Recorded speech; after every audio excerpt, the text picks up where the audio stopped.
Al-Ghazali Al-Tusi. Penulisan nama Al-Ghazali atau Al-Ghazali sebagai namanya menjadi kontroversi. Tetapi kelahirannya dipastikan pada tahun 450 Hijriah atau 1058 Masehi di Ghazaleh, salah satu desa dekat Tus di daerah Khurasan, Persia. Sekitar 20 tahun setelah kematian Ibnu Sina, di mana pemikiran filsafat pada saat itu telah berkembang pesat hingga mempunyai kedudukan yang lebih tinggi dari teolog. Ia memiliki saudara bernama Ahmad yang terkenal sebagai sufi ketika ia memusatkan perhatiannya pada ilmu fikih dengan salah satu gurunya yang bernama Al-Razaqani di Tus. Setelah itu, ia merantau ke Jurjan dan berguru pada Abu Hashim Al-Ismaili. Kemudian, sekitar tahun 1077 Masehi, Al-Ghazali meneruskan studinya ke Naisabur dan berguru pada seorang ulama termasyhur yaitu Al-Juwaini, dan tinggal di sana hingga meninggal dunia. Kemudian pergi ke Mu'asyakar Nizam Al-Mulk, Perdana Menteri Bani Seljuk. Ia memperoleh tempat terhormat di antara para sarjana di sana. Hingga pada tahun 1091 Masehi, ketika masih sangat muda, ia ditunjuk menjadi staf guru besar pada perguruan tinggi Nizamiyah di Baghdad. Ia mengajar di sana selama 4 tahun, dan pada waktu itulah ia menyusun bukunya Maqasid al-Falasifah, pemikiran kaum filosof, yang diterjemahkan ke dalam bahasa Latin dengan judul Logika ex Philosophia Al-Ghazalis Arabis pada tahun 1145 Masehi oleh Dominikus Kundisalinus. Demikian pula buku yang lain seperti Tahaful Al-Falasifah. Biografi Ibnu Majah. Nama lengkapnya adalah Muhammad Ibnu Zaid Al-Rabi'i Al-Khoswini Abu Abdillah Ibnu Majah Al-Hafiz. Namanya dinisbahkan dari daerah di mana ia dilahirkan, yakni Khoswain. Sekarang lokasi tersebut berada di daerah Irak. Ada juga yang berpendapat Majah adalah nama bagi Zaid. Pendapat lain sebagaimana dijelaskan dari Ensiklopedia Islam, Majah adalah nama gelar bagi Zaid, ayahnya yang dikenal juga dengan nama Majah Maula Robaat. Ibnu Majah lahir pada tahun 209 Hijriah atau 824 Masehi dan meninggal pada 20 Ramadan 273 Hijriah atau 18 Februari 887 Masehi. Jenazahnya disalatkan oleh saudaranya, kemudian dimakamkan oleh kedua saudaranya, Abu Bakar dan Abdullah, serta dibantu oleh seorang anaknya Abdullah. Sejak umur 15 tahun, ia mulai belajar hadis kepada salah seorang ulama yang bernama Ali ibnu Muhammad al-Tanasafi. Selanjutnya, pada usia kurang lebih 21 tahun, ia mulai mengadakan rihlah ilmiah ke berbagai kota dan daerah untuk mempelajari hadis dan mengumpulkannya. Daerah yang dikunjungi olehnya antara lain adalah Ar-Rai, Basrah, Kufah, Baghdad, Syam, Mesir, Hijaz. Dan di sanalah ia bertemu dengan ulama-ulama hadis seperti Abu Bakar ibnu Abi Syaibah dan sejumlah sahabat Imam Malik dan Laits.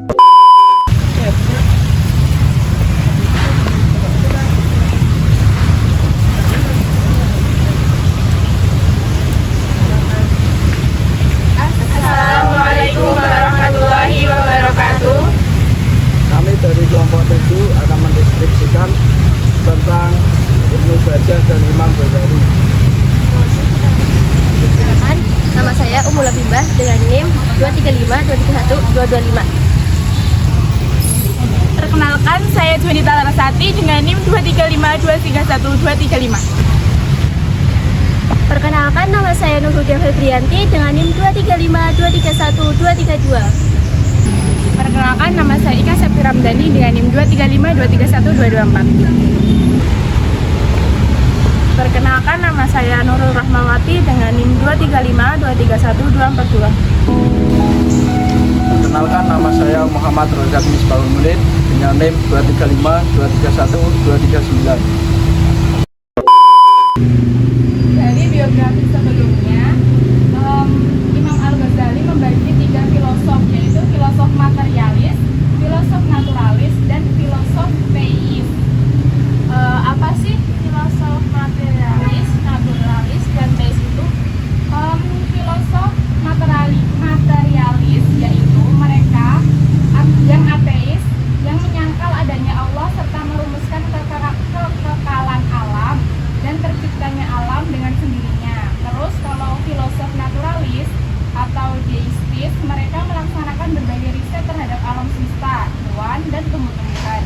Melalui riset-riset itu, mereka menemukan cukup banyak keajaiban-keajaiban yang membuat mereka mengakui adanya Tuhan, suatu pencipta yang maha bijaksana. Walaupun demikian, mereka tetap menyangkal adanya hari penggalian, kebangkitan, kembali, dan kehidupan akhirat, serta mengingkari adanya surga dan neraka. Terus kalau filosof teis, yaitu mereka ini adalah filosof Yunani seperti Socrates, Plato, dan Aristoteles. Sedemikian efektifnya mereka membuktikan kesalahan filsafat materialis dan naturalis sehingga pihak-pihak lain tidak berkesempatan untuk keterdahuluan gerak juga wajib. Demikian pula keterdahuluan yang membuat wajib menjadi abad juga wajib. Untuk menjawab argumentasi para filsuf tersebut, Al-Ghazali menyatakan sesuatu loh. Menyatakan apaan tuh? Bahwa alam ini adalah baru dan terwujud karena iradat yang qadim.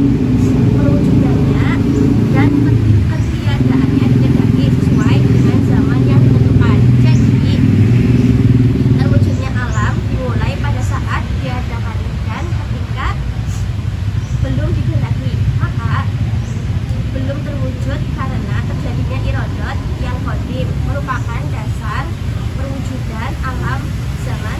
Menurut Al-Ghazali juga mempunyai permulaan dan diciptakan. Adanya Tuhan dan alam tidak harus berhubungan dengan zaman, artinya bahwa Tuhan ada pada zamannya sendiri dan tidak berhubungan dengan zaman lain. Untuk memperkuat pendapatnya, para filsuf mengemukakan alasan bahwa pengandalan kembalinya jiwa seseorang di dalam jasad tidak lepas dari 3 kemungkinan. Yang pertama, jika itu hakikatnya tidak ada pada manusia dan yang ada hanya jasad dan kehidupan, atau al-hayah. Ketika manusia itu mati, bilangnya al-hayah.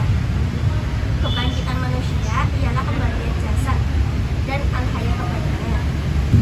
Selanjutnya, apa sih yang mendasari ayat-ayat Al-Quran serta tradisi-tradisi yang mengandung tasbih? Bagi Al-Ghazali, mereka yang khususnya mendiskusikan mengenai surga dan neraka serta detail-detailnya bukanlah merupakan wilayah takwil. Jadi harus dipahami secara literal. Dengan demikian, kehidupan di akhirat tidaklah bisa dipahami sebagai kehidupan spiritual saja, melainkan juga secara jasmani. Sedangkan untuk menjawab argumentasi para filsuf mengenai kemustahilan kebangkitan jasmani sebagaimana dikemukakan sebelumnya, tampaknya jawaban